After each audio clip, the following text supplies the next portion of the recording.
They shall be my sons, and in them will live the hopes of a unified humanity. Theirs will be the strength to prevail, not only when victory lies within easy reach, but even when it seems unattainable, when doom settles like a shroud, all about.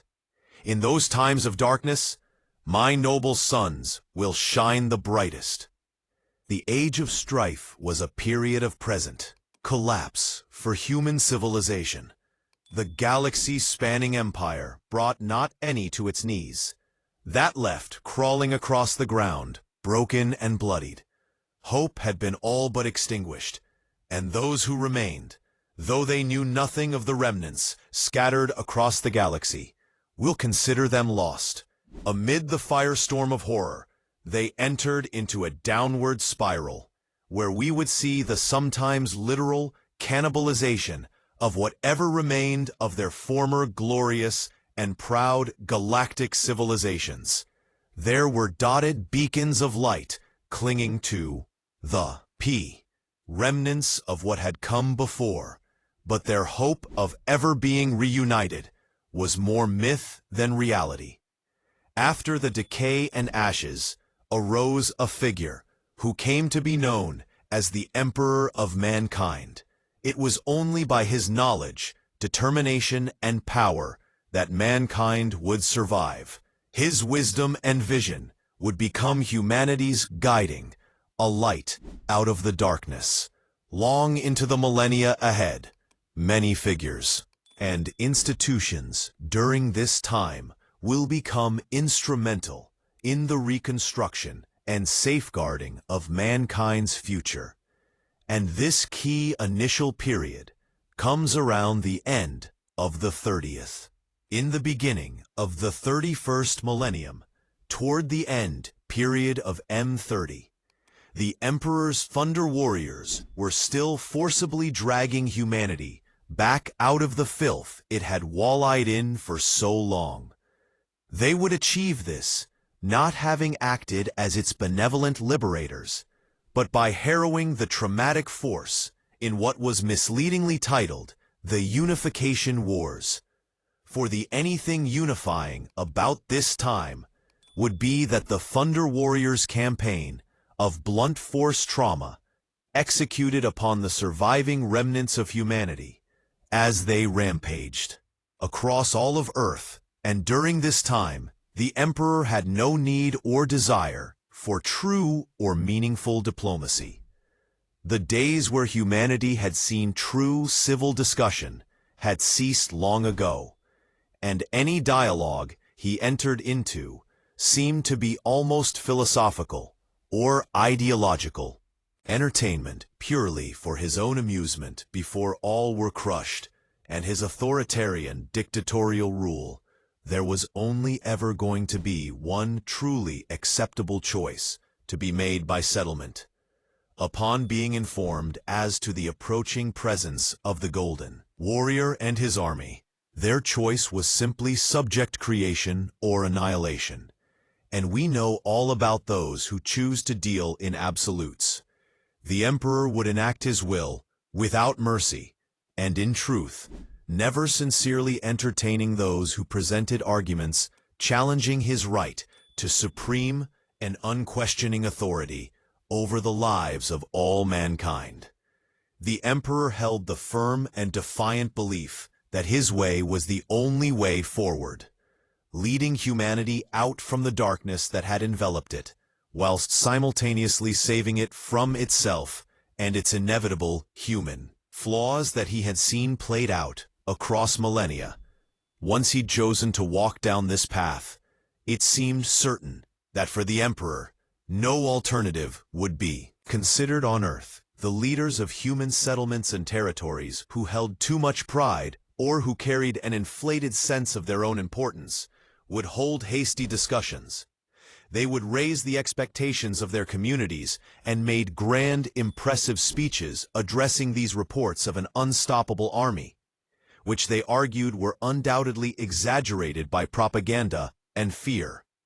They would tell their citizens how surely, with determination and grit, they could all pull together and, Whether this brazen warmonger, as they had done so many warlords seeking territorial expansion before him across the centuries, but for those who had listened to the ignorant promises of their so-called leaders, they would only discover the enormity of their error, folly of their pride, as they laid eyes upon the army of the Emperor, his mighty superhuman warriors of thunder, standing shoulder to shoulder, an unbreakable, visible wall of power.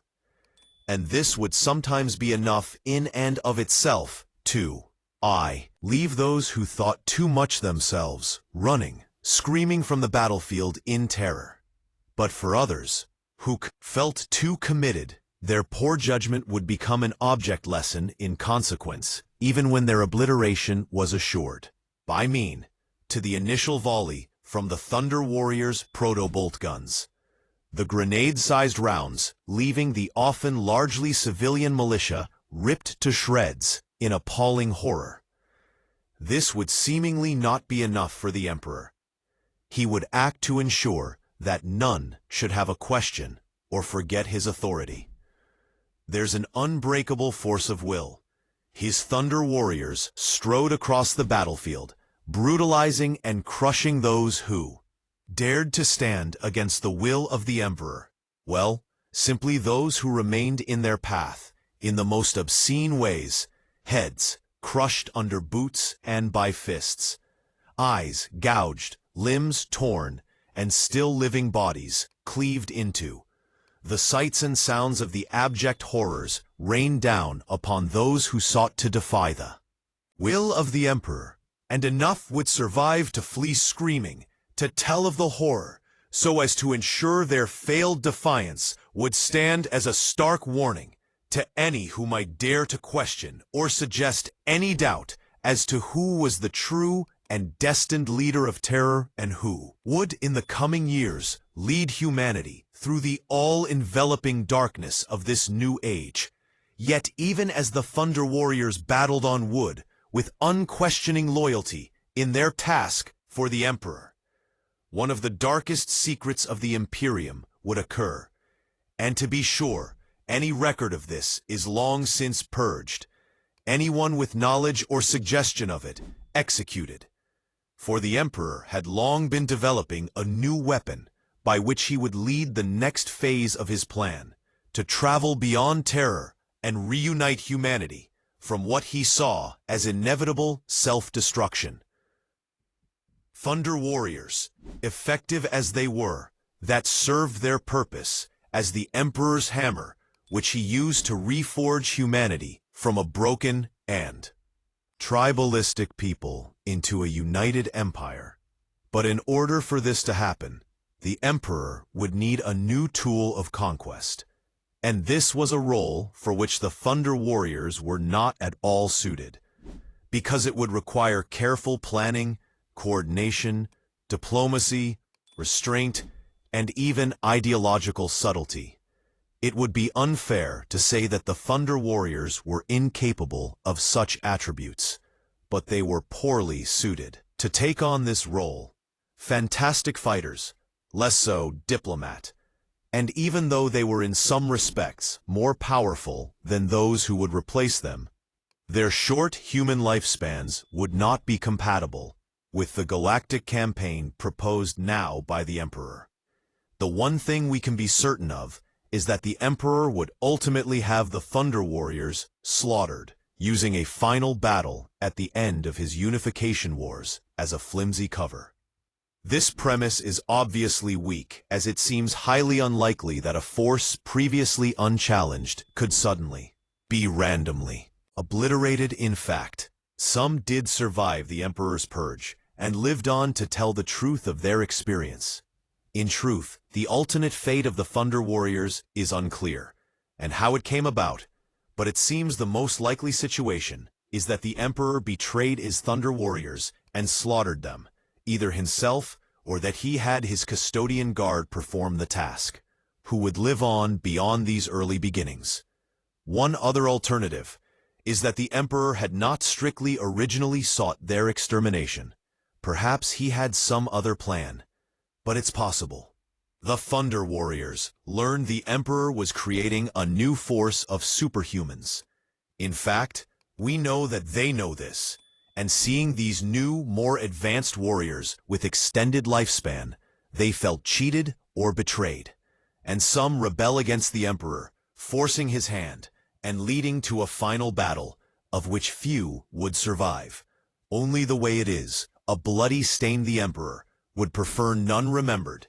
It's one of many unfortunate incidents covered up by those closest to the Emperor, and for anyone to dare speak of this now would be an almost certain death sentence.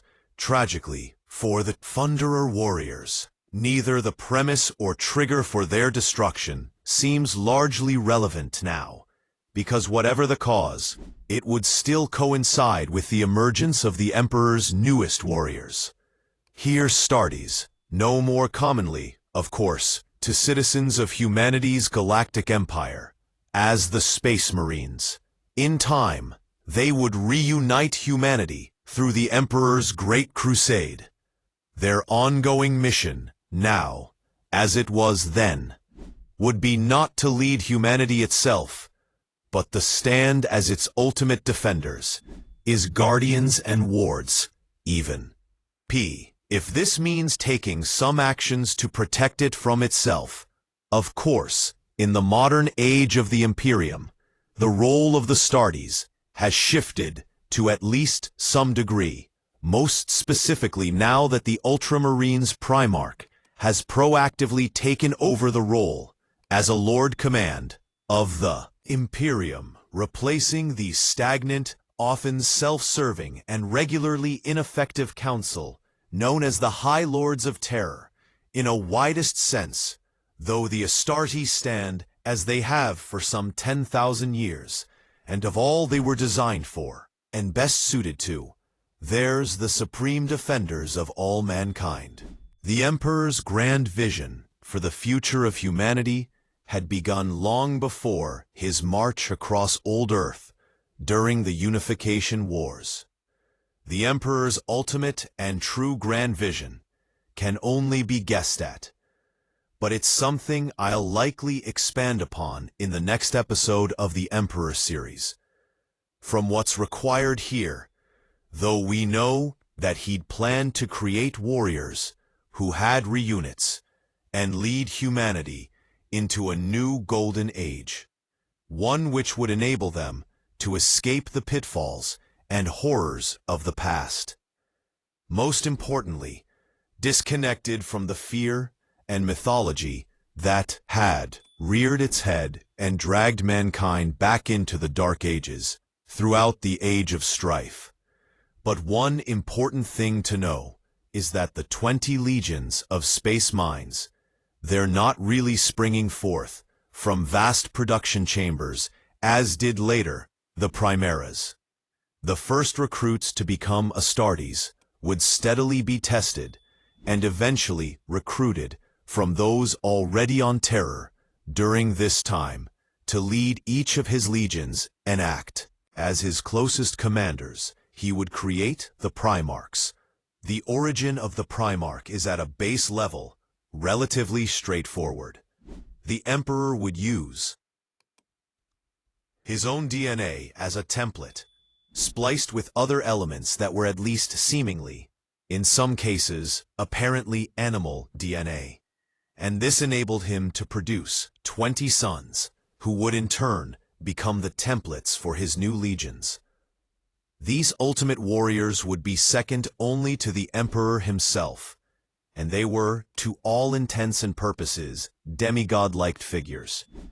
They were not simply powerful warriors, but also imbued with traits that mirrored much of the Emperor himself. Mysterious genetic gifts of seemingly supernatural power, such as irresistible charisma, persuasive diplomacy, or devastating tactical prowess. This, coupled with a vast extended lifespan, meant that they were as close to being immortal as was possible in what is still technically a mortal human body. They also held near complete resistance to disease or other harmful pathogens, superior healing power, and godlike physical strength. A Primarch can easily be seen by ordinary humans, despite their personal protestations otherwise, as a godlike figure, akin to those of ancient mythology. Additionally, each Primarch holds masterful individual expertise, and that sets them apart from each of their brothers. For example, one Primarch may hold him in psychic power, but not equal to the Emperor himself. Another could exhibit, as I said already, unrivaled tactical skill, a mastery of stealth and subterfuge, or Primarch could even, in all respect, be a literal embodiment of war itself. But for whatever reason, there was a degree of disparity between each of their personal gifts. Some Primarchs, like Greg or Dawn, with seemingly doubt the short end of the stick, given the godlike mastery of building walls, but it's someone with a history of building the family. I'll always be one to appreciate some good, clean pointing to a bit of a war, yet at the same time, doing tidy brickwork doesn't seem in the same level as being a tactical world-building genius, like Guilliman say, or if you are Primarch, or the Salamander's Vulcan, gifted with, just literal immortality as a perpetual. I think whoever was waiting in line after Vulcan was thinking, wow, he got immortality. What gift will I get next? Well, it was Corvus Primarch of the Raven Guard, imbued with the power of being a master at hit-and-run attacks. It must have been thinking to himself, well, he can't have everything, can you? In all seriousness, though, the Primarchs were gifted with astonishing powers far beyond mortal capability. While they were universally superior in all respects, somewhat unrivaled masters in more traditional matters like warfare and diplomacy, in stark contrast were those boasting the supernatural traits. But this shouldn't position them in the mind as being any less capable, powerful, or important. The disparity of personal traits seems best interpreted as being, perhaps not by design, even because while the Emperor and his gene rights were undoubtedly highly skilled, the fact is that some of his Primarch's DNA, believed to have contained what he described as flawed aspects that were not visible at first. Now it's difficult to know whether it happened at this stage or whether it was a process later of complications around genetic degradation and replication. But whatever the reason, these genetic issues would eventually present themselves in allegiance and go on to become problematic, especially for Chaos, but also for everyone. Chapters of the Second. Founding to this day, and it points towards one possibility of a more experimental aspect. While not every outcome or consequence of their genetic development of the Primarchs was fully known by the Emperor, I think personally it is reasonable to suggest, and I think it also sits in line, we know about the Emperor, that he did not fully know the certainty, the outcome of each of his Primarch designs, and that by using his own DNA, he would likely be gifting each with a very powerful attribute. But he just couldn't know which, and he couldn't know how successfully or stable.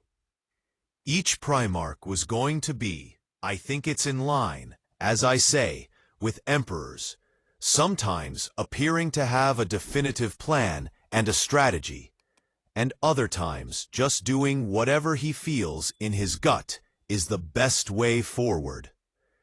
But before the Primarchs could be fully realized, they were stolen from the Emperor's laboratory and distributed across the galaxy. And this would leave him and his burgeoning legions of space coins to embark on a great crusade, finally reuniting these legions with their Primarchs. It should have been the dawn of a new age for mankind. But, instead, despite their inhuman mastery of specific traits and powers, it was ultimately the Primarch's inherent and inescapable humanity, which should be revealed as perhaps their greatest flaw, finally leading to their corruption and downfall. But the result of this heresy was never tightening of the psychic relationship between humanity and those beings which inhabit the very darkest reaches of the war. The Primarch's flawed nature, coupled with the Emperor's inability to see far enough into the future, or perhaps his inability to distinguish which reality was the true path forward, led to his Primarchs nearly causing the destruction of his new empire, and of course, his own personal demise. Now, just before anybody starts foaming at the mouth, this is, of course, the condensed, basic version of events, and I've omitted a fair few elements because his story is as interesting as it can be glossed over for now. With a summary, the more fleshed-out version contains the details related to the intervention of chaos, which would lead us to the events where the powers of chaos would scatter, they still developing Primoxide, the galaxy. Potentially, some were damaged in transit. This would become an additional reason as to why the Emperor would embark upon his great crusade, as he would quest to rediscover the Primarchs, uniting them with the Space Moon Legions, and more importantly, bringing them back under his command as part of the germinating Imperium. Now it should be a little careful here, because we're primarily talking about Space Marines and not the Emperor, and this section of history could easily sprawl into multiple tangents, entirely about the Emperor, his exploits, and grandiose plans for humanity. But the core, the issue, is journey that is generally accepted as having taken place, which occurred before the development of the Primarchs, by all available information. This was likely during the Dark Age of technology, where the Emperor, not traveling under that title, of course, along with some other companions, would visit the world known as Moloch. And I will also just make one aside here, because I've often seen people asking about this. How was it that the Emperor was a giant, from our understanding of his physical body, in comparison to Astartes and Primarchs? How could he have remained hidden among ordinary humans during the Dark Age before this time on the old Earth? This was fairly self-explanatory myself, and the answer is because he's the Emperor. But also, with someone of his psychic powers, even before he visited, it seems reasonable to assume that he was either able to child people's vision of his true self. There is the possibility that even before, as I say, this visit to Moloch, his physical stature was just simply different. I would lean in on just his either being able to actually change or control his own physique through his power, although he was able to just cloud people's mind to his true form. You can really take your pick, because in the scheme of things, it doesn't really matter. So Moloch is why the Emperor would enter Wolf's portal and emerged with even greater powers and knowledge they need held previously. And this is why it's commonly believed that he gained the advanced knowledge required to create his Primarchs. And this was again during the Dark Age of technology. The Emperor is speculated to have made a deal with the gods of chaos to acquire power and knowledge, but never having any intention to fulfill what he actually promised. Maybe he promised the souls of humanity. Maybe it was his own eternal soul after all. He was meant to have been formed by a process that, whichever origin story you want to subscribe to, was designed to evade the darkness of the warp. But with all these events, it's something that I believe no one can really ever truly say with any certainty. The details of this are all the subject of great speculation. But assuming the Emperor did interact with the dark powers of the warp, whatever the Emperor promised, for now, is to me quite irrelevant. later down the line if we have some more information about his grander plans, and we have some concrete information there. It may form part of a larger picture in context, but at the moment, it's not the most important, because what is that he had no intention of honoring it, which subsequently, understandably, has clearly angered the entities of chaos. Some believe that the Emperor has always been all-powerful, ever since he was birthed as a godlike entity, and that he simply needed to enter the warp, not in order to gain power, but to acquire additional knowledge from the ethereal realm in order to create the Primarchs, or who knows, perhaps there is even some other as yet unknown reason. But I believe that this acquisition of knowledge is certainly an acceptable, valid rationalization, and that the Chaos Codes were simply angered by the Emperor's plan and his end goal, regardless of whatever he was doing at Moloch at that specific time, and that then this is entirely unrelated to their actions directly. And it is suggested as well that the warp is more than just a sea of souls, but it actually contains the sum total of knowledge in the galaxy, or indeed the universe. Corios F. of the Mechanic Am believed that she could access this using her constructed device, which was of course doomed to fail. Yet he suggested to us that perhaps the Emperor needed to enter the war via the portal Moloch in order to reacquire knowledge he knew he was going to need for his projects. Maybe this was the only way he could gain that. We also know that the Chaos gods will unite and work together when they have a sense of a severe and a threat in material space. So the Emperor need not have literally interacted with them to trigger the response that would come. More, no one should consider it a reliable or unbiased source. It was the Primarch Horus who told us how at the dawn of the Great Diaspora, the Emperor traveled here in humble guise and found the gateway to a realm of immortal gods. He offered them things only a god in waiting could offer, and they trusted him. They gave him a measure of their power, and with that power he brought the science to unlock the mysteries of creation. But the Emperor had no intention of honoring his debt to the gods. He turned on them, taking their gifts and blending them with his gene crafts to give birth to demigods. The Emperor condemns the war. Purs are natural, but only so. No other deaths. Wield it the blood of the immaterial realm flows in my veins, flows in all our veins. For as I am the Emperor's son, you are the sons of Horus. The secret of our genesis was unlocked upon Moloch.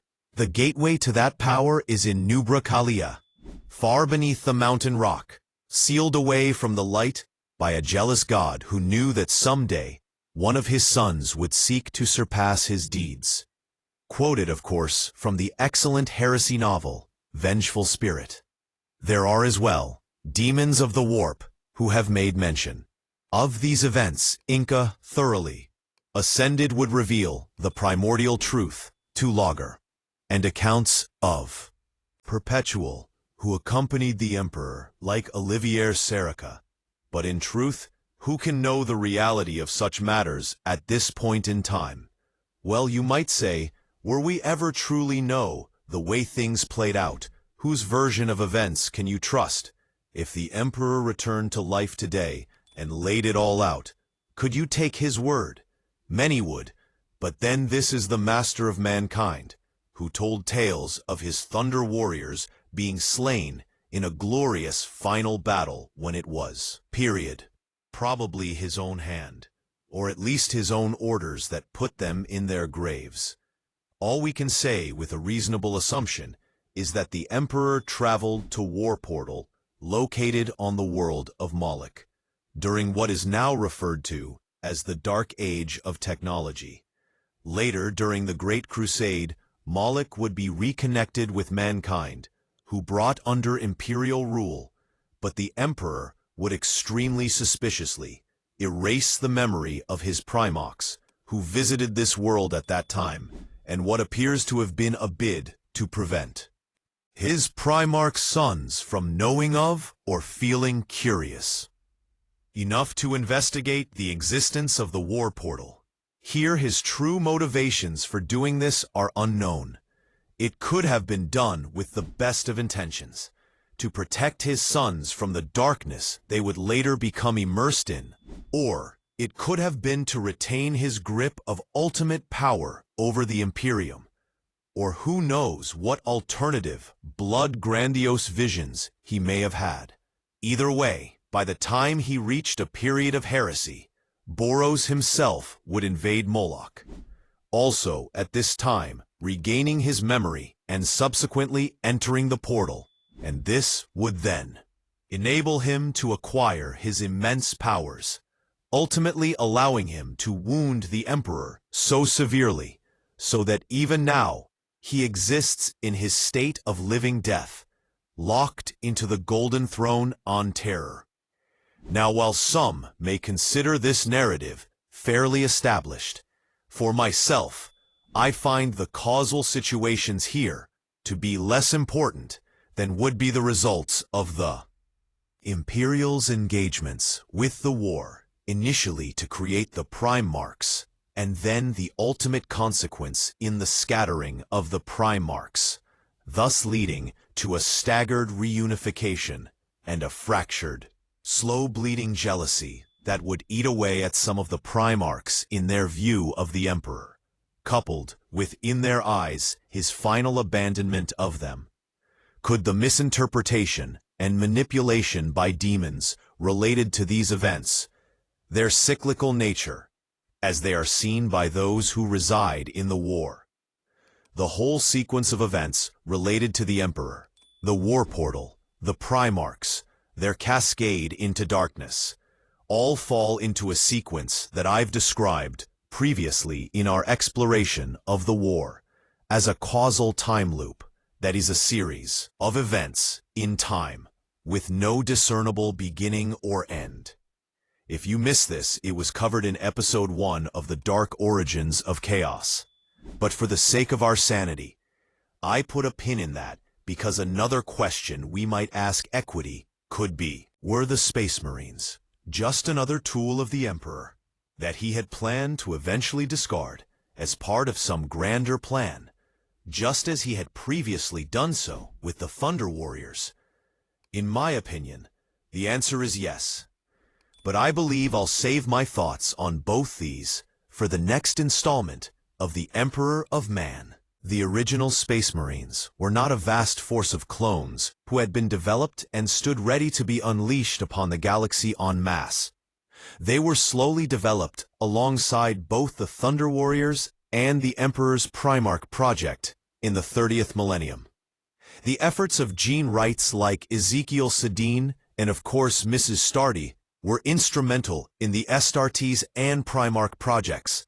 Their extreme efforts worked alongside an entire team of scientists to achieve the demanding requirements of the Emperor, and they spent every ounce of their energy in genetically modifying volunteer warriors for experimentation and development.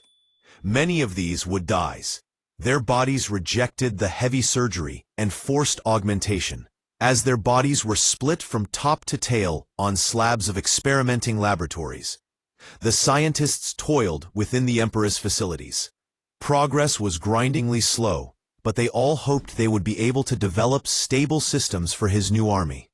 The whole development of the Astartes was very likely any possible to a large degree because of the original director of the Emperor's biotechnical division, and she was a woman known as Mars Starty, who gave her name to the project and to the eventual warriors of humanity. And she was one of the greatest scientists humanity has ever known. Likely only the Emperor exceeded her skill and knowledge.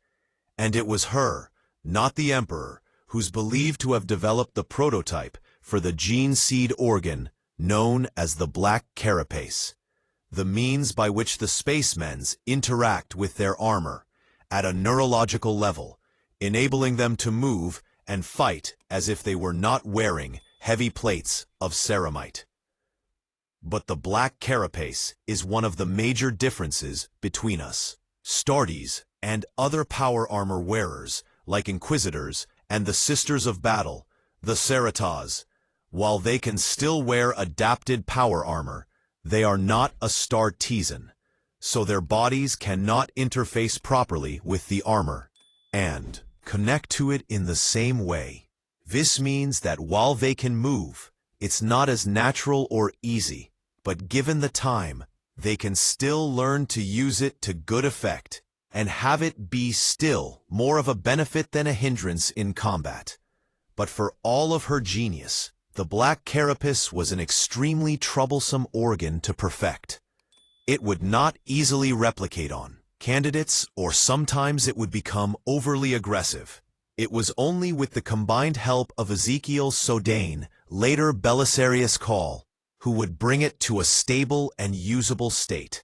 Sodane would in fact like to replace Astarte, is the head of the biotechnical division, and in many respects, this is something of a tragic tale, because although Astarte had been instrumental to the development of the Emperor's finest warriors, by the period of Heresy in the 31st millennium, she had been somewhat forgotten about her inability to achieve the final success in the project led fellow scientists seeing her as something of a failure.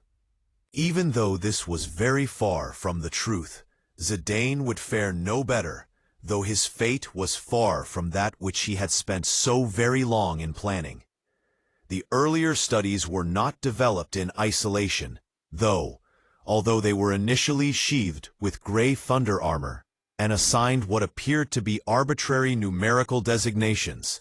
Secretly genetic material from each of the developing Primarchs had been used and implanted into candidates, to transform them from merely powerful warriors to what we would come to know now as the Space Marines. Also during this early developmental period, unlike the modernist Astartes, Space Marines of the First Legions were recruited and genetically adapted from full adult specimens.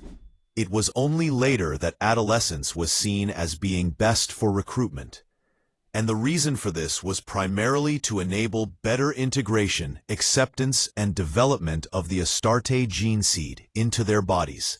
From the way it's often described, people commonly make the mistake of assuming that there was a distinct line where the Thunder Warrior is ended and the Space Marines began. It's unreasonable to see why this can happen. I've just done it myself in this video by describing the ultimate end of the Thunder Boys, followed by how they were succeeded by the Astartes. Except that this is not the case as we know it.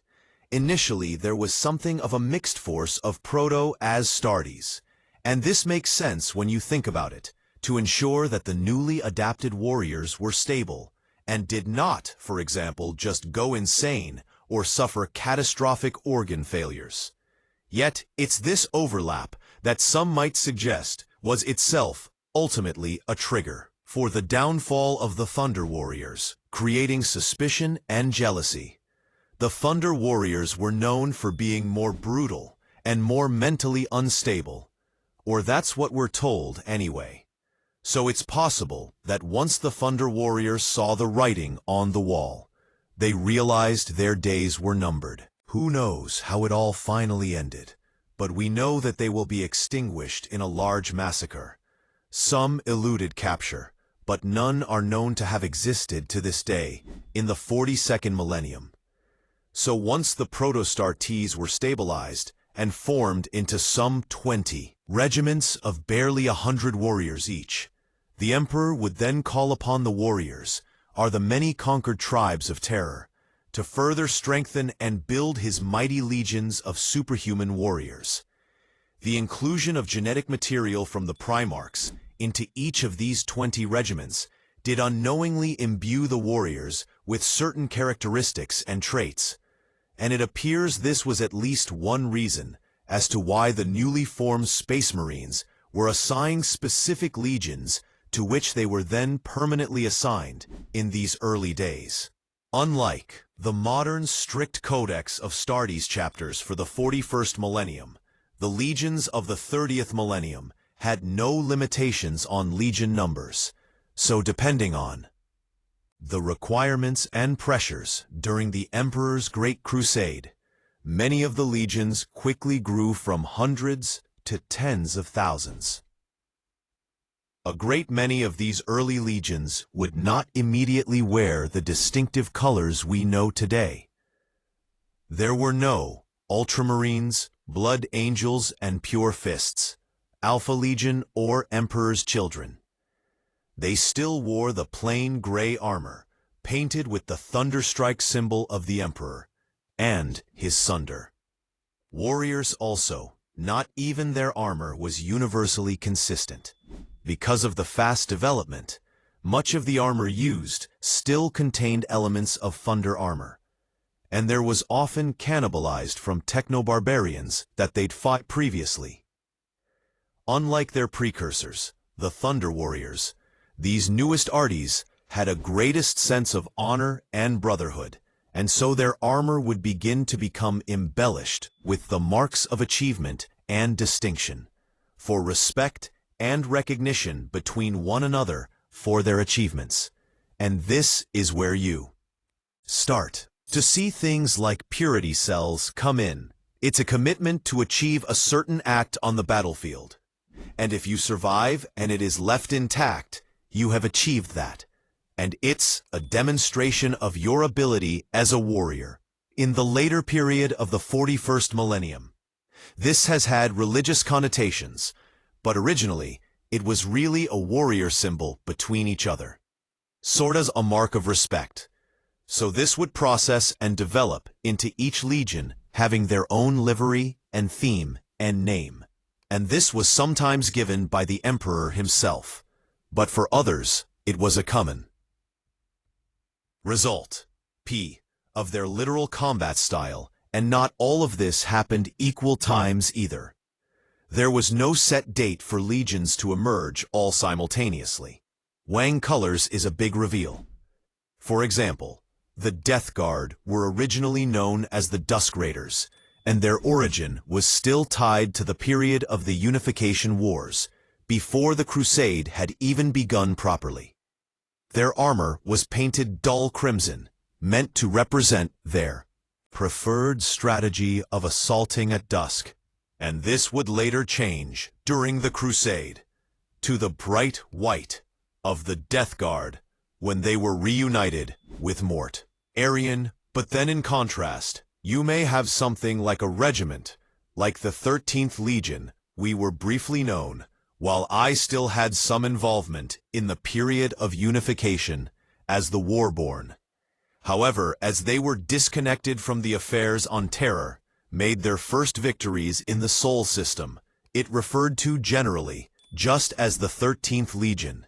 In fact, where many legions quickly developed colors that had some significance, the 13th, through a fast, slower to do so, some, after certain victories, would paint a color relevant to a specific battle or victory to their shoulder pauldrons. But it was nothing more notable than that. They embraced the numerical assignment more about their legion, one of their first overall commanders, noting that I'm told that once the numeral XII was taken as an ill omen by the Terror, weak-minded, and those enslaved by the lies of superstition, but in the Emperor's service, we shall make it a byword for redemption and glory. Once the 13th Legion had been finally reunited with their Primarch, their armor would become the familiar blue chase gold wearing the Ultra-Ma youth that was known to have been seen printed on, still, a charts dating to the period before their isolation in the system. So for the Astartes, their armor design could originate from events and deeds, or it could more simply be just chosen by their Primer AAG as best suited his wishes. This was repeated often, where a legion had built up its own system understanding of armor embellishment, only to have any Primarch wash it all away. And this was noted, perhaps more starkly, as I said already, with the Dusk Raiders, who were torn of their terror and heritage, and slathered with the white and green of the Death Guard. Play, moreover, as the legions progressed, depending on the success of their campaigns. They needed to replace their losses in the case of some legions, especially those who had 4-letter into Heresy. This practice would allow for slow-growing fractures to form inside their brotherhoods, where those of Terran heritage, who were almost universally loyal to the core for the Emperor, would find their newly created legion brothers held something of a different view that was difficult to pinpoint, who had suddenly become clear enough in the mass slaughter to follow when the heretics came out into the open and out of necessity began their abandonment of the Emperor by killing most of those who were the original members of the legions and who had sprung from Terra itself, would never turn traitor, but for those Marines would only ever known loyalty to their Primarch and had been born out in the darkness of the galaxy. It was an entirely different matter. As he started his legions, forged their way into the galaxy, they encountered many new enemies. Some worlds would welcome their reunification into the new Imperium of man. Others would resist it with every breath in their bodies. Human worlds were always initially approached with diplomacy. This was meant to be a peaceful, joyous voyage of discovery and connection.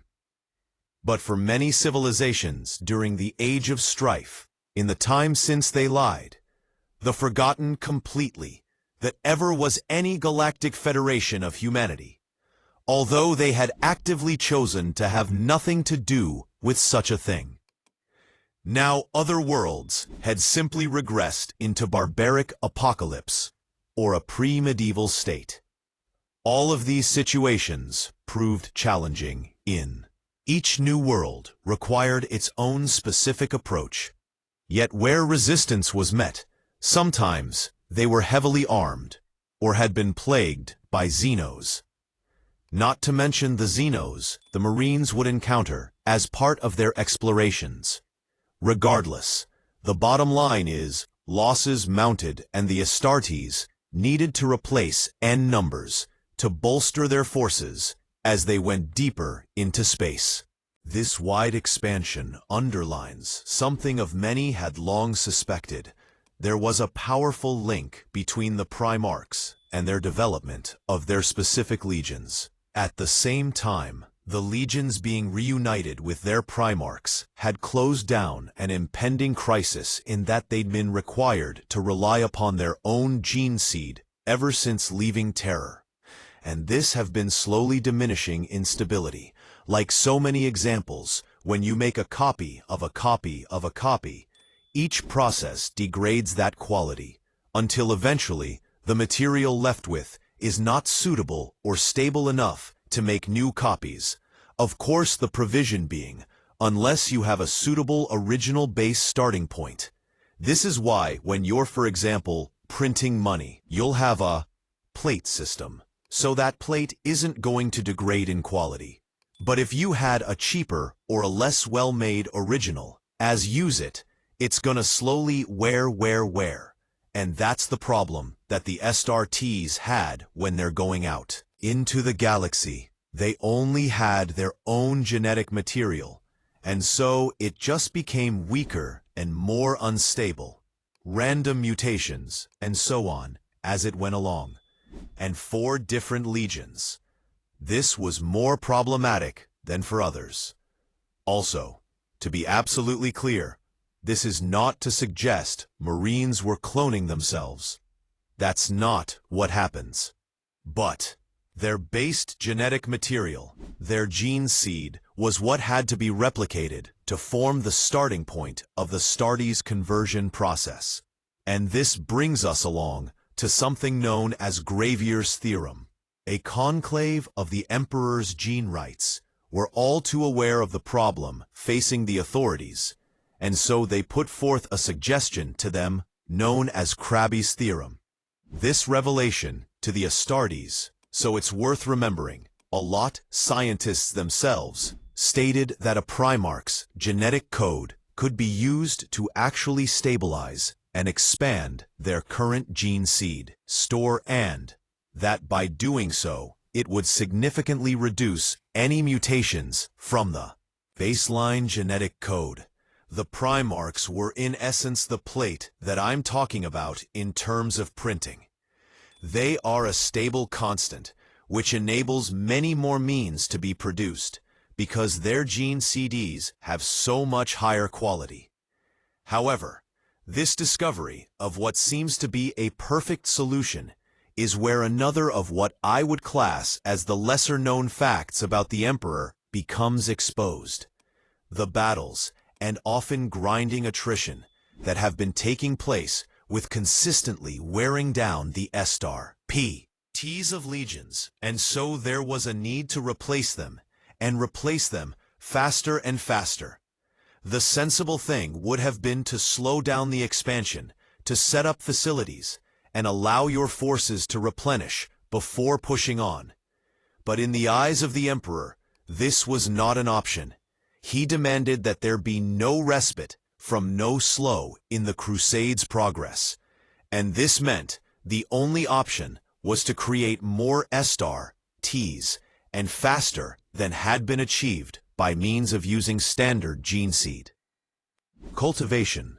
So in addition to Gravier theorem, they implemented accelerated gene culturing techniques along with previously unavailable genetic engineering technology, and that would greatly reduce the processing time required to create an Astartes from many, many years to as little as even a single year. It was the Emperor himself, against the advice of his scientific advisors, who chose to push forward and force a highly accelerated gene seed cultivation with a total lack of quality control, coupled with aggressive psycho-indoctrination and mental strengthening techniques. The core of the matter seems to be that the Emperor was more concerned with the progression and the push of the crusade and its success than he was with the health and well-being of those under his ward. So it's with little surprise that these processes were later found to have caused fundamental flaws in the Astartes that had been subjected to the poor quality gene seed as a result of these processes. Now, many know the flaws in the various studies chapters. Even in the 41st millennium, some lack the organs of other Astartes, due to the degradation in genetic quality. For some, their own genetic code became basically enviable. But few people seem to remember that it was the Emperor's demand to create largest Space Marine legions, an accelerated speed that either degraded their genetic quality or concentrated emotional and physical flaws presented by their Primarchs, which played a crucial role in the degradation of the stability and sanity of many Space Marine legions. Difficult to assess just how much of a role these actions had during the Great Crusade, and also how much they would enable what was still to come. But it's fair to say that primarily through the Emperor's own actions, his desire to push forward and not consider the health of his actual Astartes, you could perhaps harshly say he ended up with damaged materials that would then form the foundations of what would become the horror of the Horus Heresy. Now I am sure you can appreciate why I'm choosing to include a piece about the heresy in here, but also that I am going to significantly shorten it. The Horus Heresy is what occurs between the early period of Imperium and the Great Crusade, and then the Second Founding, which is essentially what we might roughly refer to as the modern Imperium, although in truth a modern Imperium developed over millennia through a variety of events and different power struggles. Now, why have I chosen not to cover in detail one of the most singularly important events for humanity in this age? The key reason is that important as this period was in the grand scheme of things, we can actually summarize it relatively simply. But let me begin by throwing out some anti-imperialistic propaganda. And however you want to cut it, it was in truth the emperor who created the situation of the heresy. If he was all-knowing as we're led to believe, we can only presume this was part of some grander plan. It's difficult to see how that can be the case, given what was to come. But if the emperor is the be-all and end-all, it seems to be the only conclusion you could draw now. Although the War Master Horus was the ultimate champion of chaos during this time, it was the Legion, known as the Word-Bearers and Erebus, who were the instigators and architects of the heresy. You see, the emperor had brutally chastised the Word-Bearers for perpetuating the belief in the worlds they reunited with the Imperium, teaching its citizens that the emperor was basically a god to be worshipped. This went terrifically counter to the imperial truth, the rationalist and strictly atheist ideology. The emperor set out to be the core of his new empire. On discovery of the Word-Bearers' actions, the worlds there conquered were brutally purged, and they themselves were chastised in the most humiliating dressing down possible by the emperor himself personally. This essentially broke the will and morale of the Word-Bearers to a point that it left them in a deep state of malaise. They drifted around, and it appears somewhere during this time, their despair was so deep that it was used as a means to manipulate them by the darkness of chaos. Mercy, Erebus, and later their Primarch log are so then the Word-Bearers position events so as to lead Horus down a dark path of corruption. He thus becomes, via the war portal, a Moloch champion in the material for the dark gods. Yet even then, things have to be taken slowly. The Wallmaster knows he must bide his time and sow the seeds of doubt and distrust to best learn who his allies and who are his enemies. This subtle bleed of corruption is first shown openly what was known as the Eastvan III atrocity, where Horus would unleash the Exterminator's virus bombing of the planet while loyalists from 4 legions on the surface of the planet. But when we say loyalists, these are loyalists of traitor legions. The legions at this time was still very split and divided, and the intention here was to eradicate the loyalists' elements within those traitor legions. This is where Nathaniel Garrow, one of my most favoritist artists of all time, escapes to deliver the message that Horus, this town's traitor to the Emperor, in person, a mission that does not go to plan. Garrow would later become the first individual who we would know later as the Grey Knights. His ultimate fate and survival was unknown. The heresy finally breaks out into the open during what would become known as the Drop Site Massacre. Half of the known forces of the lead Genesis Astartes are ordered to crush the traitors at East Von 5. But unbeknownst to them, Horus has turned 3 of the legions already to his service, ensuring the 4th is delayed. The first wave of loyalists, Iron Hands, Raven Guard, and Salamanders, make planetfall, but are betrayed almost immediately. But the second wave of the Alpha Legion, Light Lords, Iron Warriors, and elements of the Word-Bearers, who trap them, and then engage in what would be the bloodiest hours ever fought so far in the history of this Astartes. In its aftermath, 3 legions and near enough exterminated, Primarch Ferrus Manus is slain by 4 Grim and 2 others. Vulcan and Corvus are missing.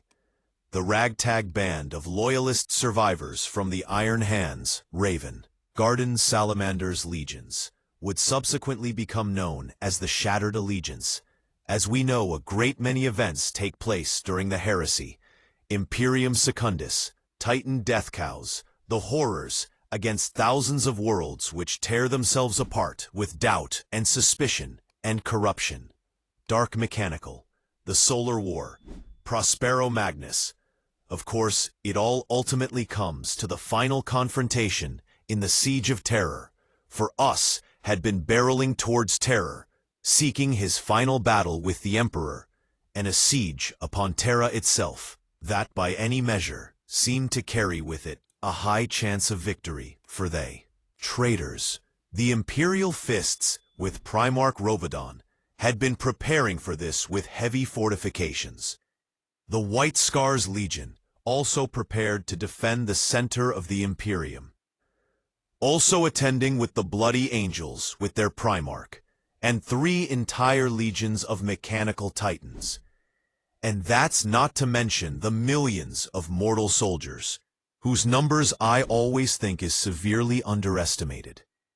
The brutal and bloody battle of attrition would begin, and it would take some 55 days. Yet in what appeared to be the final hours, Horus would lower his voice shields aboard his battle barge, and the Emperor, with a contingent of Astartes, as well as Primarchs, teleported up to engage the War Master. Unfortunately, it was scattered throughout the vast warship. By the time the Emperor reached the bridge, he found to his horror the Bloody Angels Primarch had already been slaughtered by Horus. Thus ensued the legendary battle between the Emperor and his now walk-fueled, formerly favorite son. That's it. Difficult to know how much of Horus the Emperor fought in this battle, and how much he fought the channeled powers of the Chaos Gods themselves. But his realization of his catastrophic failure, his sorrow is seeing the fate of his Primarchs and where this had brought them, meant he would not fight with his full powers. And this left open a weakness that Horus would exploit to mortally wound the Emperor. But despite this, the Emperor still was able to overcome the defeat, Horus not simply slaying him and allowing his soul to be reforged by chaos.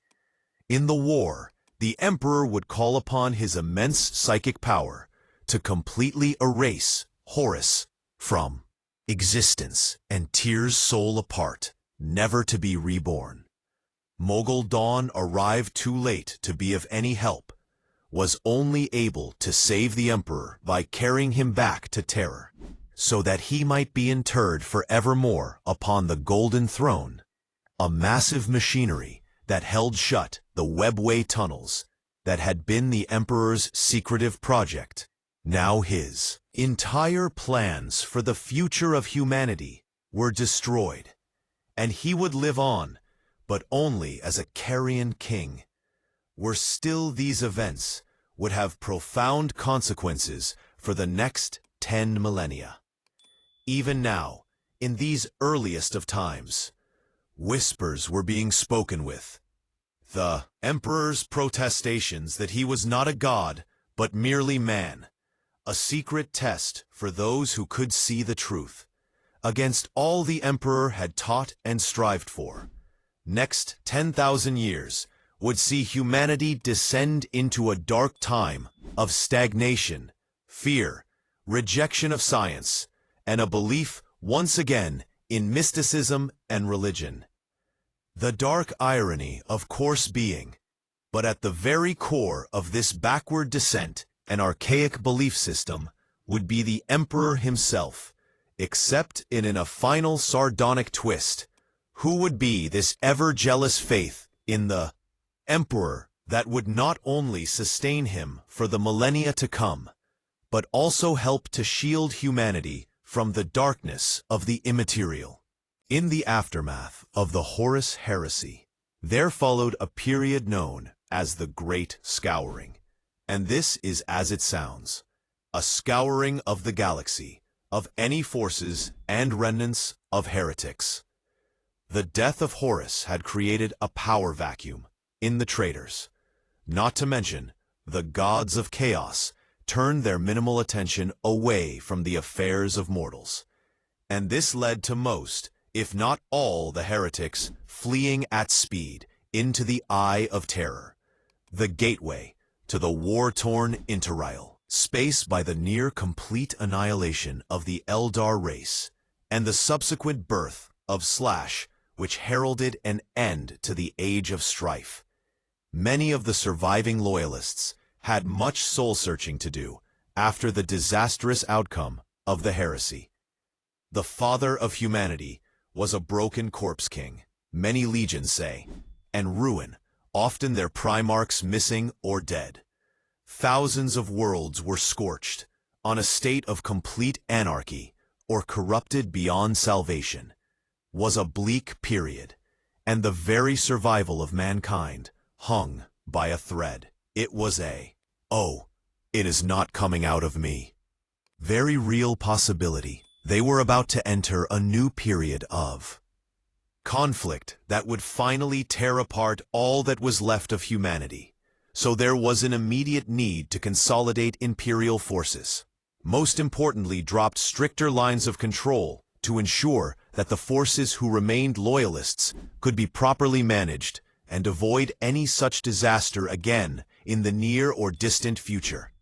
The prime mark of the Ultramarines would become the new custodian of the Imperium, and in order to avoid the problems of the heresy that had been in part due to singular individuals, the climax, wielding gigantic armies of superhuman warriors, he now seems prudent if you break down the legions into smaller groups of 1,000 strong, the Astartes. These will be known as these Studies Chapters. Each of these will be marshaled by a chapter master where a Primarch was not available, and this was what is now known as the Second Founding. But it would not be the last. In fact, some 24 further foundings would occur until he reached the point of the Ultima Founding, technically the 27th, in the last year of Millennium 41. Promote. Guilliman will also implement the Codex Astartes, a strict code to which Marines should adhere to, as well as giving tactical and organizational structures. It is perhaps the most important work ever produced by any Primarch in the Imperium. While not every legion would agree specifically to adhere to its tenets and structures laid out in the Codex, where some are all happy with the breaking apart of their legions, something which is entirely understandable, all eventually conceded, generally speaking, that this change was in the best interests of the Millennium, Imperium, and humanity as a whole. The Codex Studies did not contain just simple guidelines. It held important structural disciplines that would change the way Astartes is operated ever since that day.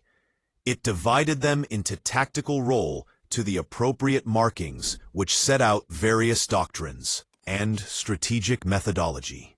It basically distilled the essence of verbal government into a vast tome that for the Ultralians would become this center of their lives. For other chapters, this devotion to the teachings of Primarch Guilliman was less appealing. They tended to take the pieces they wanted that made sense to them, like the organizational and tactical elements, but give the rest of more casual respect. At the same time, it was so the Primarch, and so it did have its place for them in their lives. Another important change during the Second Founding was these new chapters would, instead of crusading around the galaxy, as they had done until now, would create a region or sector of space and set up a permanent base of operation. These are usually referred to as fortress monasteries, although some chapters would exist as what are referred to as fleet-based, living permanently on their battle barges, patrolling specific sectors of space, or just the galaxy of the Imperium, ready to intercede as necessary after the heresy. Many legions had been devastated by the war, and stocks of Marines, obviously, had to be replenished. The openings had come through the Heresy as one of the least damaged legions. But this was in part because the 13th Legion had already been a massive force before the fighting had even begun. And the reason behind this was that the Ultramarines of one of the legions had shown to have one of the more stable gene seed. This had made it very easy for them to recruit and increase their numbers in a stable manner. Whereas other legions in the Crusade struggled with depleted or poor quality genetic material. So when the second founding came around, the old trains had a vast number of Astartes that could be redistributed into smaller chapter-size groups. This was often done in a fairly arbitrary way, but understanding the importance to create chapters that would maintain a strong cohesion, the outlook of the Marines was something which needed to be considered. There's an important reminder that the Astartes are not clone troops with no free thought. The individual soldiers able to formulate their own decisions and views. And this was actually one of the reasons that caused the fracturing of the legions in the Heresy. So it was well recognized that one way to prevent this happening again was to concentrate the Astartes of a similar thinking in 2 chapters where they could freely share their views and ideology, without it bleeding into other Marines and causing friction. I suppose in many ways, you might say that the Astartes chapters were in some ways a bit of a safe space bubble, where they could practice the way they wanted to, within the boundaries of the Codex, and without it creating internal divisions like it might have in a legion.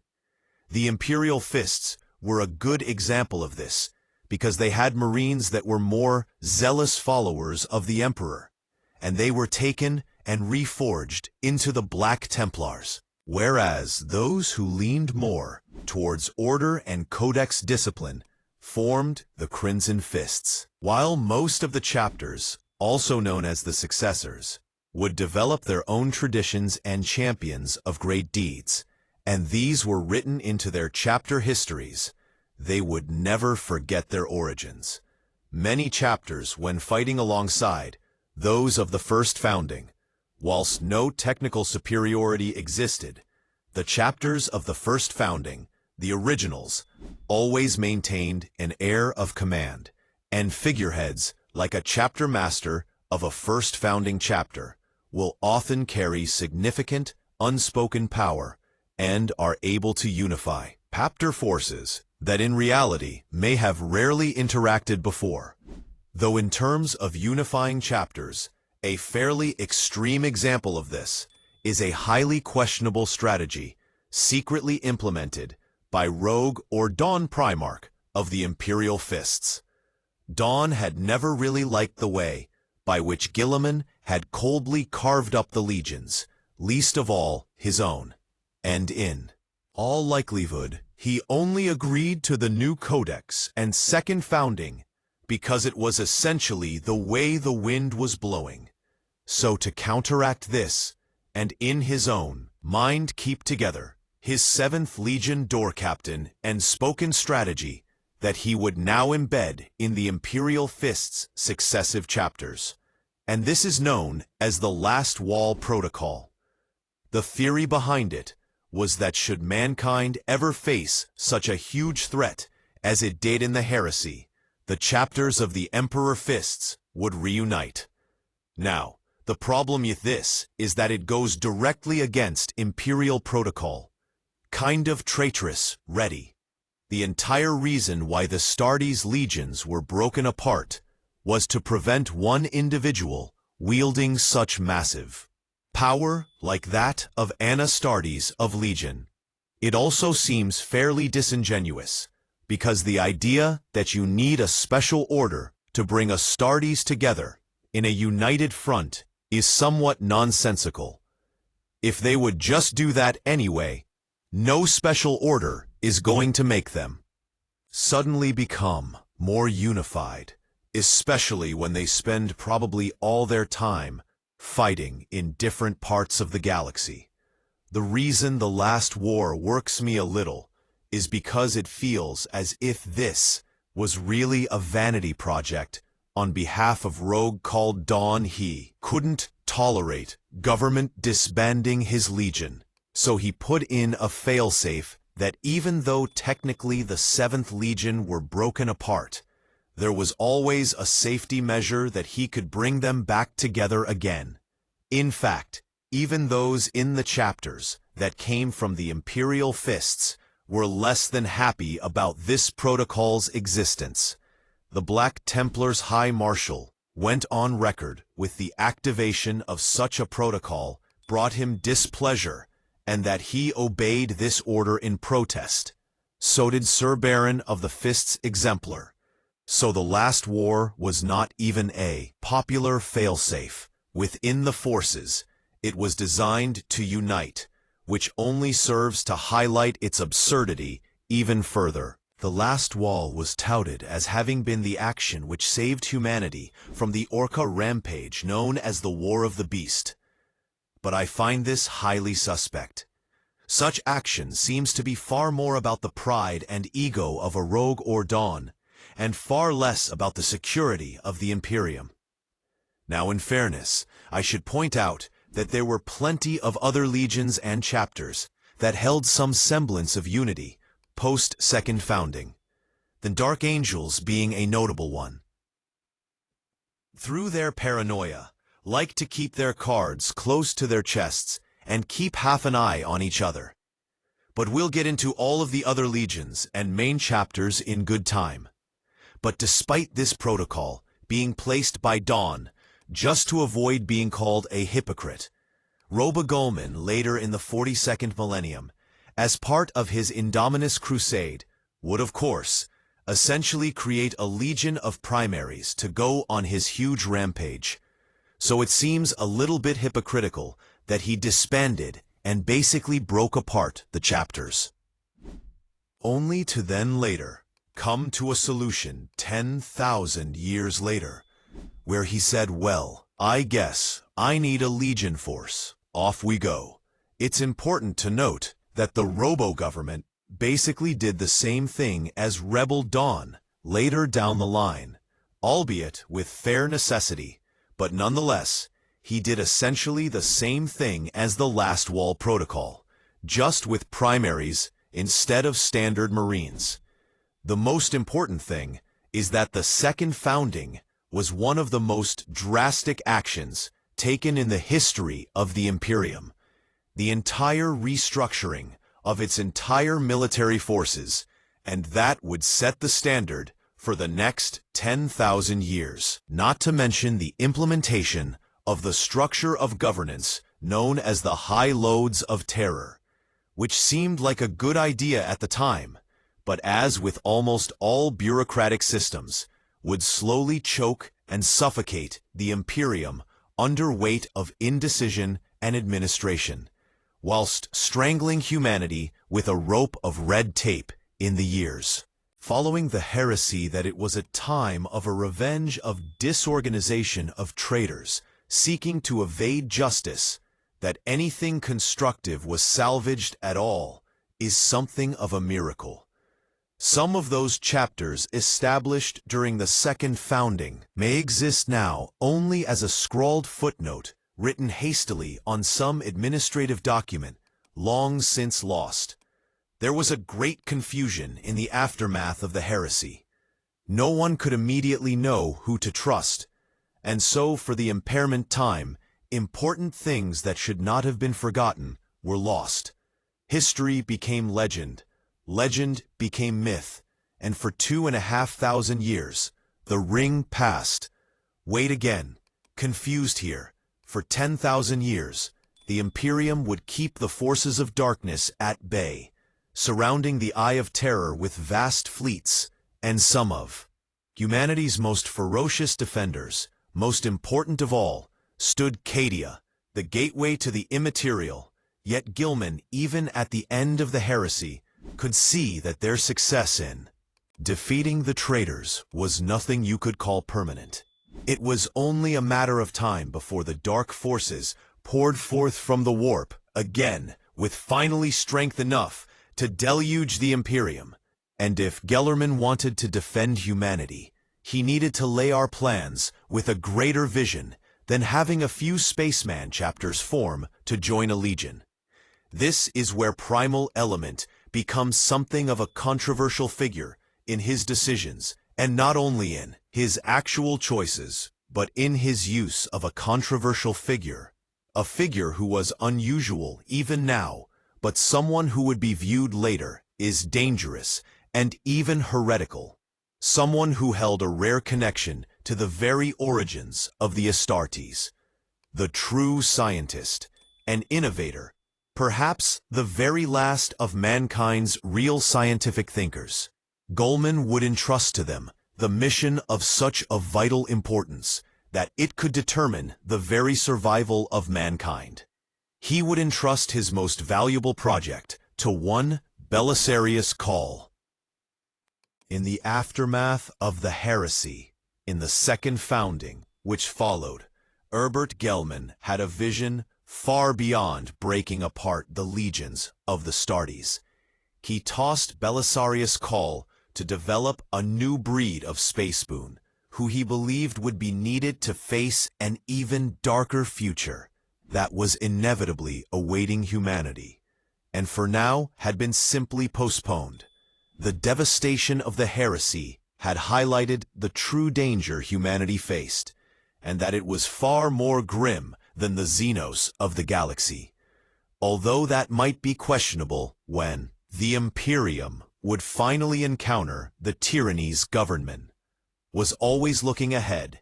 He was a visionary tactician and policymaker, and so saw the need to future-proof the Astartes, should anything happen to him before the darkness returned, which it did not long after, when Guilliman would be mortally wounded by Fulgrim, and was then put into a state of permanent stasis by his Ultramarines. Before this, however, he had entrusted to Call many artifacts of incalculable value, but most notably the Sang Primus Portent, and he would begin his great work to create the next generation of Space Marines. The Primaries, due to Cole's interpretation of his orders. These new Primaries were not released until the end of the 41st millennium and the dawn of the Era Indominus.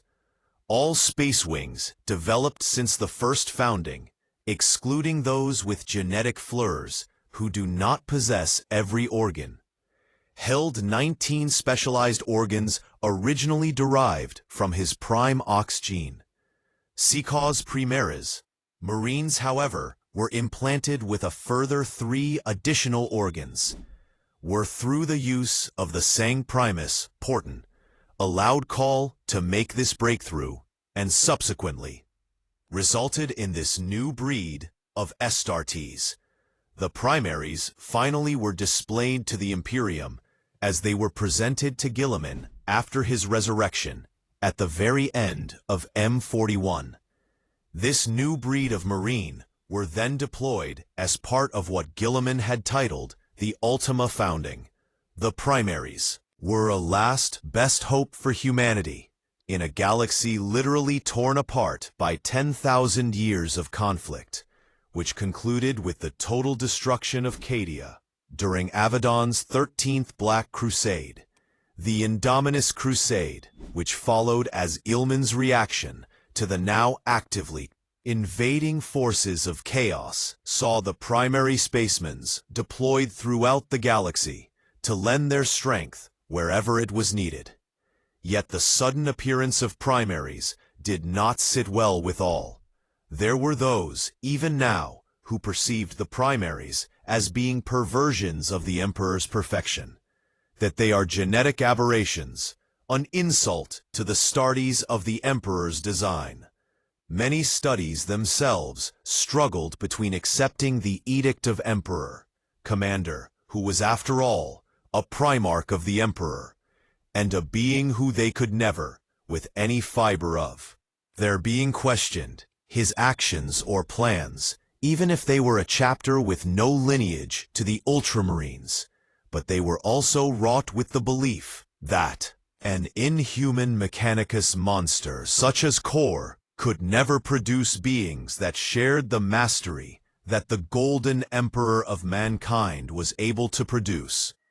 These prejudices notwithstanding, however, likely only exacerbated after millennia of ever-backward thinking, which was only made worse by the Ecclesia Kisaw Kor.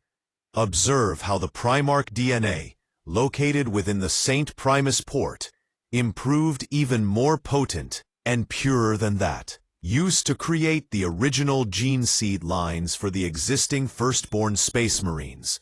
This meant that Call was able to produce the Primaries with further genetic enhancements beyond those or the firstborn Astartes, something that would be unknown, of course, to most servants of the Imperium.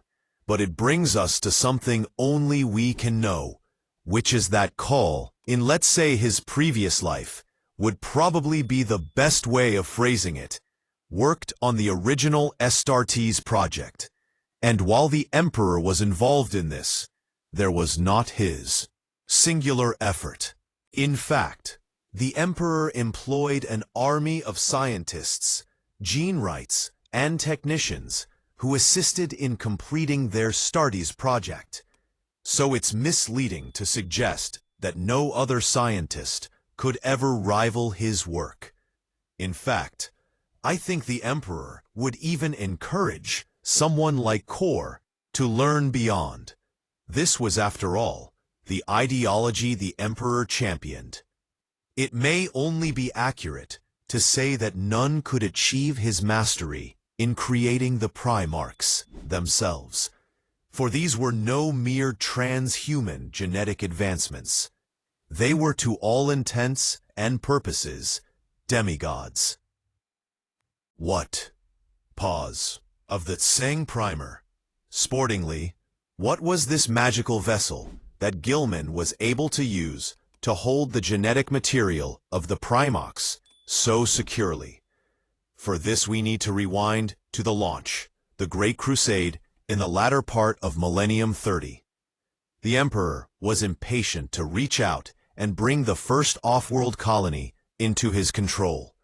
More importantly, lunar orbiting terror contained a great deal of knowledge that the Emperor greatly coveted and would prove to be essential in his ongoing expansion, and so would begin the first pacification of Luna.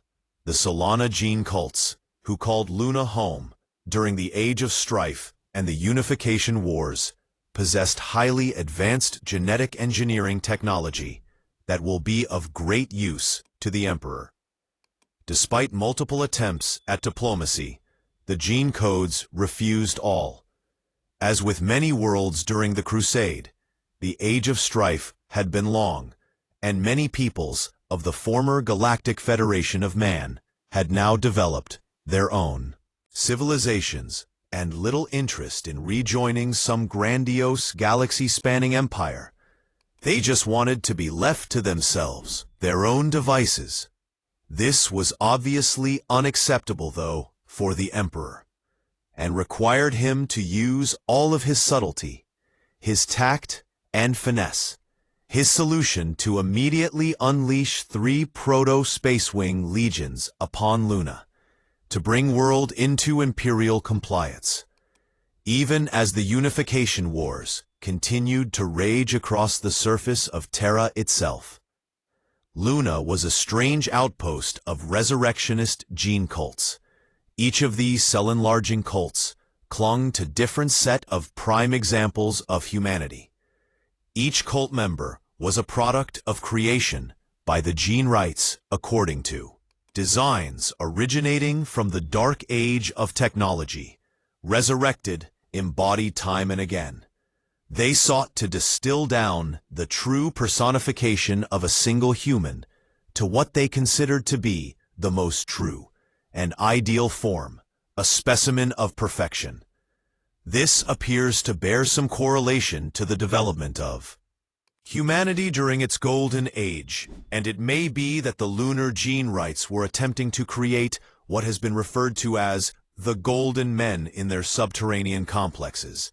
These cults held great power, of a simultaneously insular and resistant to the imperial truth had.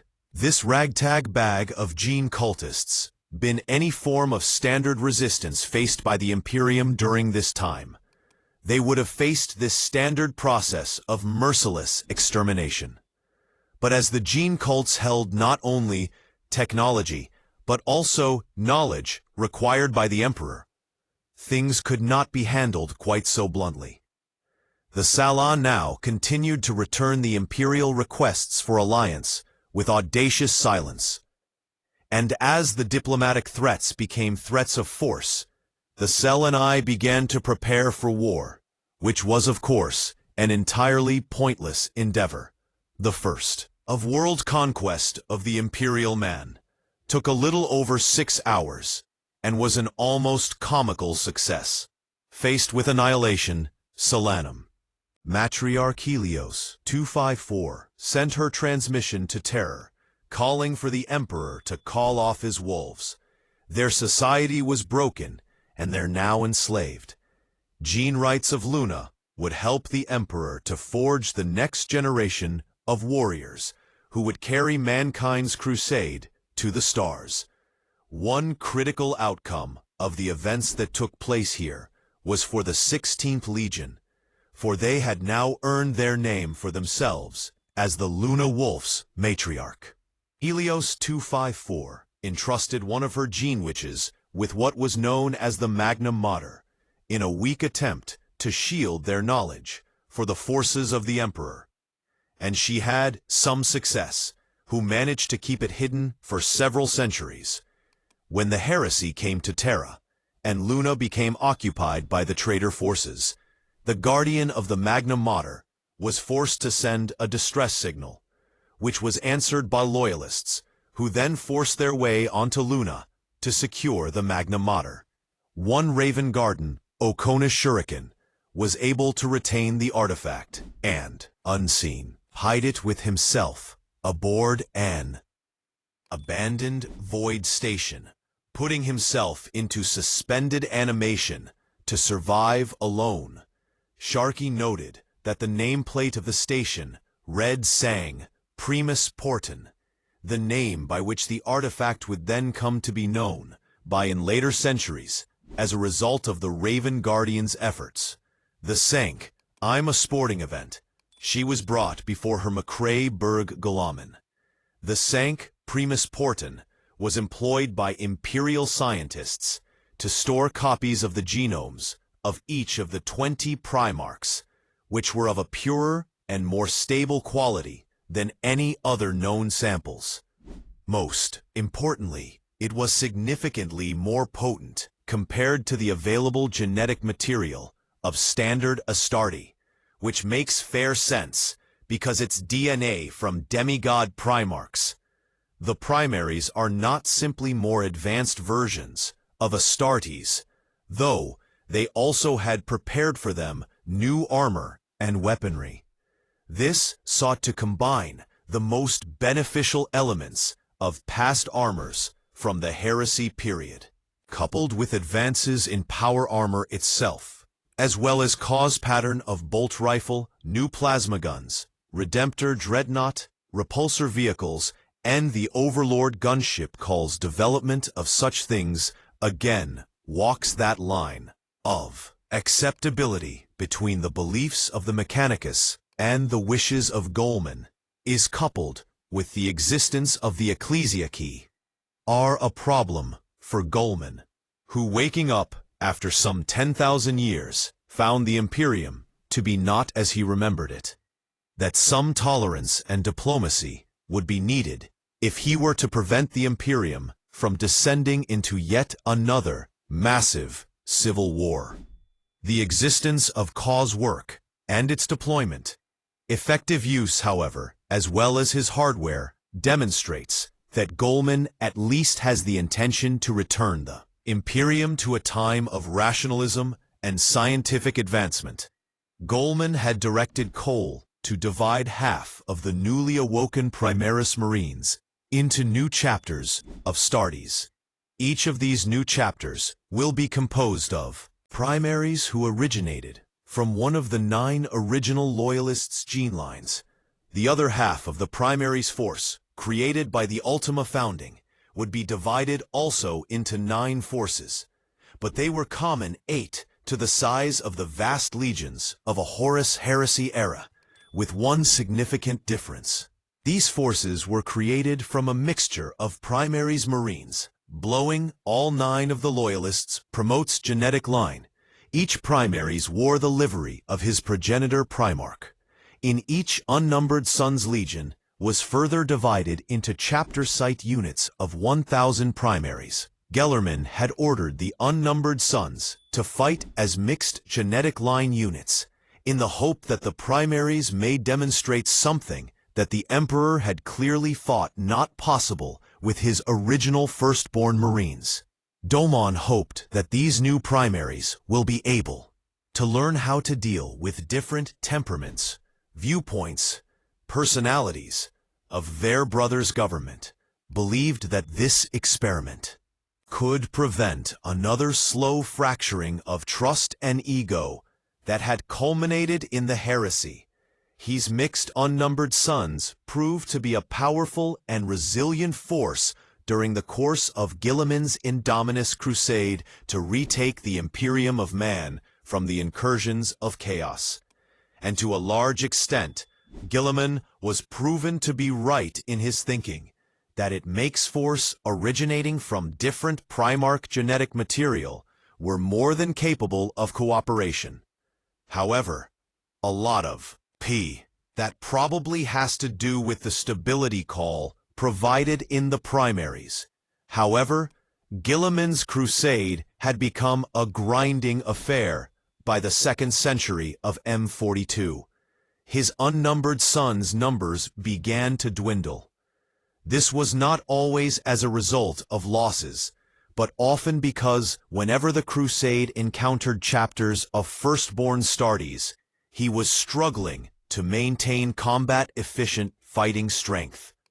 The little commander ordered members of the unnumbered Sons of the same genetic heritage to become replacements for the depleted chapters and pubs. Losses while the Primaries were clearly capable of working together in unity.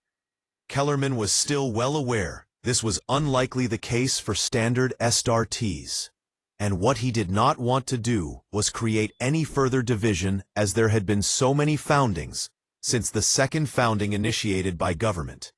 This did give the Primaries great flexibility, but which they could support other chapters.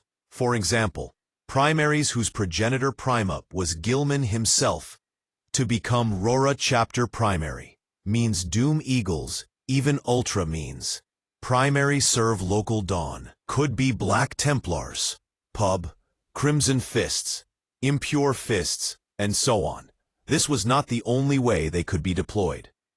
However, sometimes, Guilliman simply created a whole new chapter, a Primary Space Marines, from the unnumbered Sons to defend a strategically important Imperial world, or to say, form a new fleet chapter to patrol a sector of space which held no worlds of singular importance, but who were generally worth bolstering defense. For this was the rationale behind my own custom Primaries chapter. Strangely though, these all Primaries chapters were not mixed as were the Grey Shell Primaries, and instead they were composed of only a single Primarch's lineage, like standard chapters. The conclusion of Guilliman's crusade, only 20,000 Primaries formed the unnumbered Sons, and this is where government would bring the Indominus crusade to a close. He would disband the remaining mixed force of Primaries as he returned to aid in the Plague Wars of Ultima.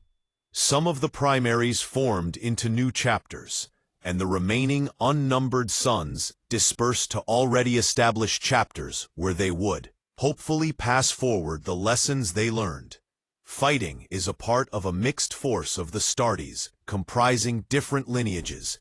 Into those who contained units descended only from their original Primarch. Now I personally find the conclusions here of Guilliman to be somewhat at odds with the goals that he seemed to set out to achieve. His intention in creating the unnumbered sons had been to mix and demonstrate the primaries could work together, where the former had not. This appears to have been a resounding success. But then, at the end of it all, even when creating all Primaris Chapters, he decided they should still all be from the same lineage. This seems a very bizarre, counterproductive effort, especially after it had been very clearly successful. It makes sense that when adding primaries into existing chapters, they should contain the same lineage to prevent more friction than is already likely going to be present.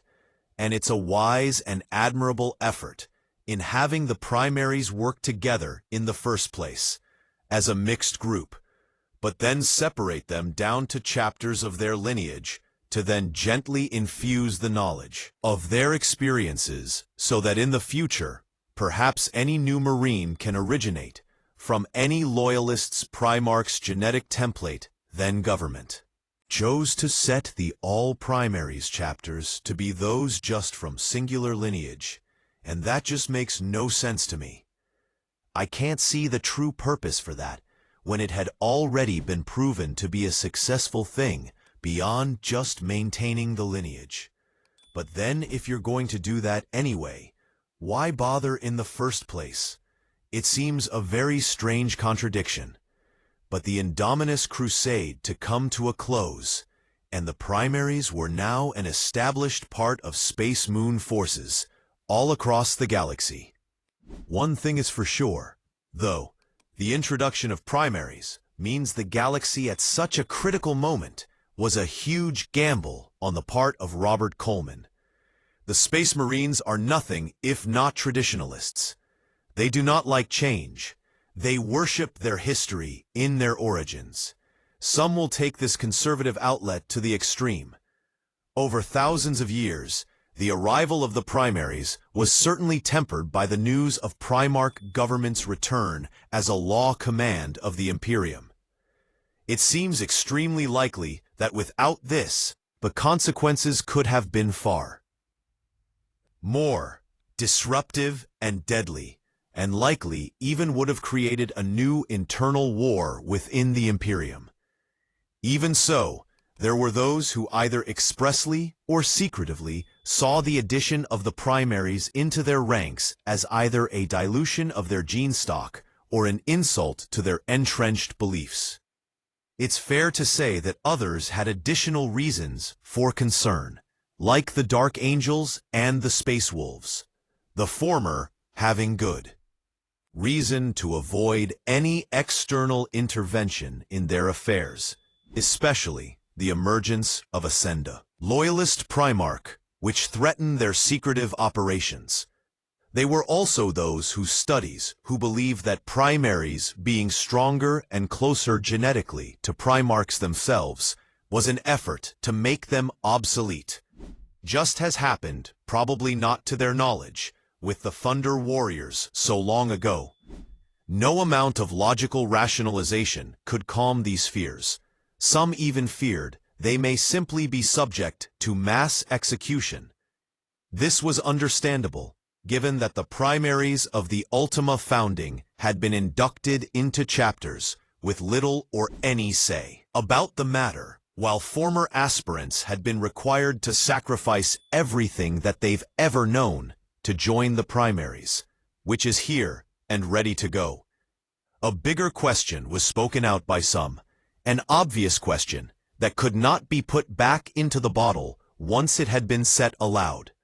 Could it be possible for a Space Marine to be transformed into a Primaris to gain the benefits of Mechanicus RK attack, yet still retain their personality and experience money, as Cowgirl Chapter mastered the Ultramarines that asked this of Belisarius Call, already and discussed with those of his fellow chapter masters whom he was able to meet in person had already considered this and expected it as a question. He had amassed significant theoretical data on the subject and put forward there would be a 1.6% failure rate until, of course, he were able to experiment further on living Astartes to perfect the process, as well as additional time to carry out research. There was also, of course, the moral concern of whether such a transformative process should even be attempted at all. Some claimed this new development to be the ultimate destiny of all the Astartes, while others urged caution. Some even whispered the value. The final conclusion was it, in essence, that Genie was out and the Primaries were. Here, no amount of discussion was going to change that.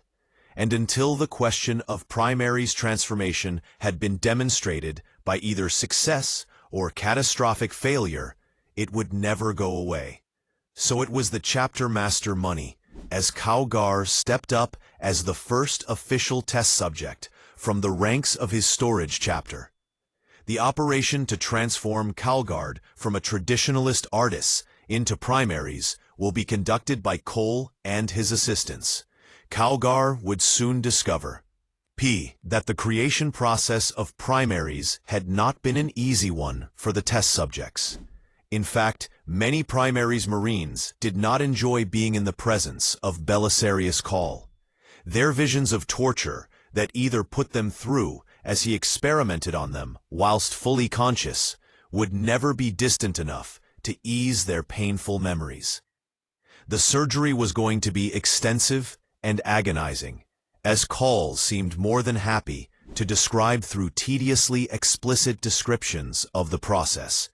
A Primaris is gifted 3 new organs. In addition to the original 9 these are grafted and chemically implanted into aspirants' Space Marines.